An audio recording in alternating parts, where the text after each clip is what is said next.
দেশে মহামারী আকার ধারণ করেছে ইয়াবা আসক্তি। লাখ লাখ মানুষ এখন এ নেশায় আসক্ত।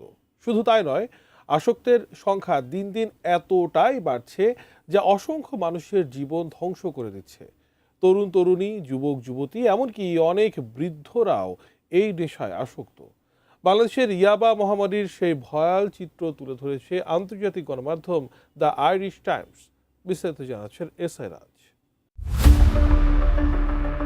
মধ্যে সবচেয়ে উদ্বেগের জায়গা হয়ে উঠেছে নতুন সিনথেটিক ও আধা সিনথেটিক মাদকের বিস্তার। বিশেষ করে মেথামফেটামিন ও ক্যাফেইনের মিশ্রণে তৈরি ইয়াবা ধীরে ধীরে গ্রাস করছে অসংখ্য মানুষের জীবন।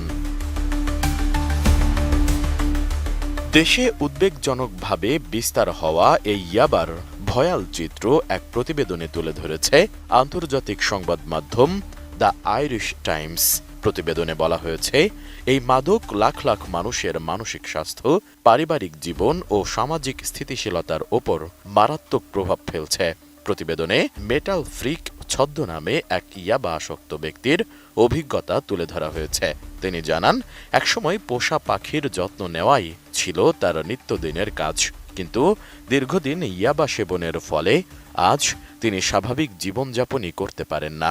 তার ভাষায়, এই মাদক তার ব্যক্তিত্ব ও মানসিক প্রতিবেদনটিতে স্থানীয় সংবাদ মাধ্যমের বরাতে উল্লেখ করা হয়েছে, গত জুনে স্বরাষ্ট্রমন্ত্রী সালাউদ্দিন আহমেদ জানিয়েছিলেন, দেশের প্রায় 17.5 কোটি মানুষের মধ্যে প্রায় 5% কোনো না কোনো মাদকে আসক্ত।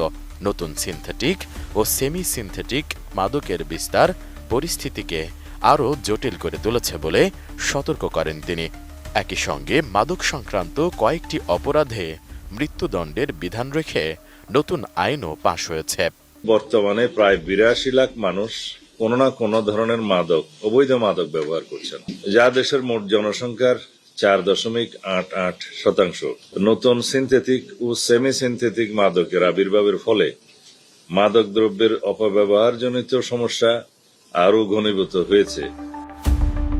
2018 সালে ইয়াবার বিরুদ্ধে বিশেষ অভিযান চালানো হলেও বিশেষজ্ঞদের জাতিসংঘের মাদক ও অপরাধ বিষয়ক সংস্থা ইউএনওডিসির তথ্য অনুযায়ী থাইল্যান্ড, মিয়ানমার ও লাওসের সীমান্তবর্তী গোল্ডেন ট্রায়াঙ্গল অঞ্চল এখন বিশ্বের অন্যতম বড় সিনথেটিক মাদক উৎপাদন কেন্দ্র। 2024 সালে পূর্ব ও দক্ষিণ পূর্ব এশিয়ায় রেকর্ড 236 টন মেথামফেটামিন জব্দ হয়েছে। প্রতিবেদনে বলা হয়েছে, বাংলাদেশে প্রবেশ করা ইয়াবার বড় অংশই মিয়ানমারে উৎপাদিত বলে ধারণা করা হয়। প্রতিবেদনে আরও বলা হয়েছে, বর্তমানে বিশেষজ্ঞরা বলছেন, শুধু আইন প্রয়োগ নয়, মাদকাসক্তদের চিকিৎসা, পুনর্বাসন এবং মানসিক স্বাস্থ্য সেবা সম্প্রসারণ ছাড়া এই সংকট মোকাবেলা সম্ভব নয়। অন্যদিকে আন্তর্জাতিক গণমাধ্যমের এই প্রতিবেদনও মনে করিয়ে দিচ্ছে, মাদকের বিরুদ্ধে লড়াই এখন শুধু আইন শৃঙ্খলা নয়, জনস্বাস্থ্য ও সামাজিক নিরাপত্তারও বড় চ্যালেঞ্জ। এসআই রাজ,